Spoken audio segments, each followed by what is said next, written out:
judge's order.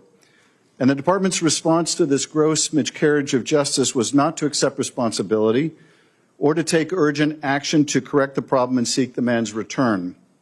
No, the department's response was to punish the department's own lawyer for speaking truthfully to the court, for what it deemed an act of insubordination, for failure to give full-throated defense to the department's illegal act.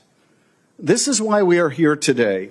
We are here today because the rule of law and democracy in the United States is under attack, not by a foreign adversary or some distant threat. The rule of law is being attacked and subverted from within, from an administration intoxicated by its own power and enabled by a supine Congress.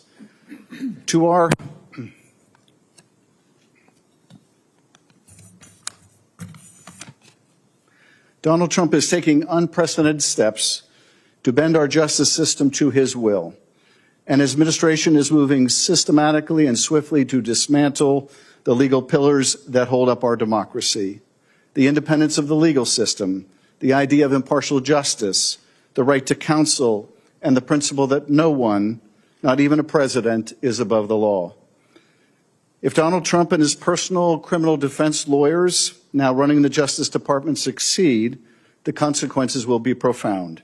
The impact will be felt by Americans from all walks of life and by future generations. This is why Ranking Member Raskin and I have taken the extraordinary step of convening this unprecedented hearing. We brought together both chambers of Congress, the Senate and the House, to conduct real oversight and to serve as a check and balance, to hold those who misuse power to account and to carry out our constitutional duty. Convening this hearing was not our first choice. We have tried to get our Republican colleagues to hold hearings, to do meaningful oversight, to assert Congress's authority as an independent branch of government. But to our great disappointment, our Republican colleagues have abdicated that important responsibility. They have stood by as the President has run roughshod over the legislative branch and turned Congress into little more than a rubber stamp. So today we'll hold the first of what we hope will be more bicameral oversight hearings. We will do the investigative work that our colleagues across the aisle refuse to do. We will expose the illegality, abuse, and corruption of this administration and within the Department of Justice. We will have brave witnesses speak to what's actually happening behind closed doors, how the Trump administration continues to try to intimidate them from speaking out, and why it matters to Americans across the country. The Trump administration is following a well-worn playbook. History serves as a guide and as a warning. In the 1930s, a Jewish lawyer in Berlin tracked in meticulous detail how Germany gradually became what he called a dual state.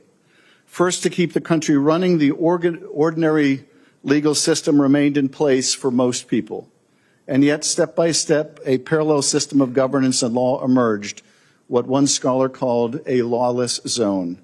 A parallel system carry out the will of the leader and to go after his enemies, real or perceived, to punish, to reward, to co-opt, to intimidate, silence, or take over institutions that make a society free and vibrant: the courts, the lawyers, the universities, the press, even businesses.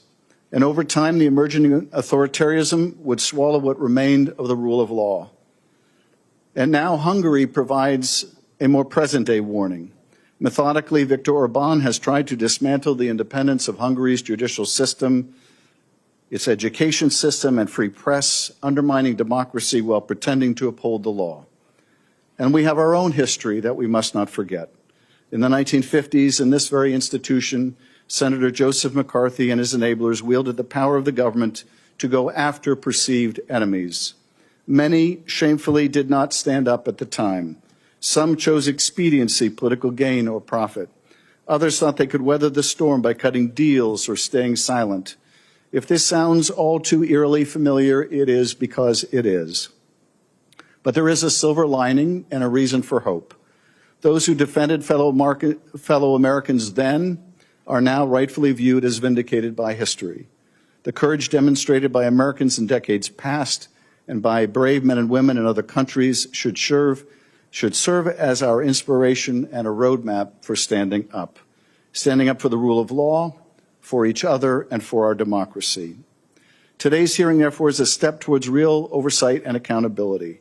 Our witnesses have demonstrated remarkable courage. like Ryan Croswell, who resigned after witnessing, as we all have, the corrupt use of the Department of Justice's prosecutorial power by striking an illicit bargain with the mayor of New York to do the administration's bidding. These witnesses refuse to enable a two-tier system of justice that grants favors and cuts corners for the famous or wealthy.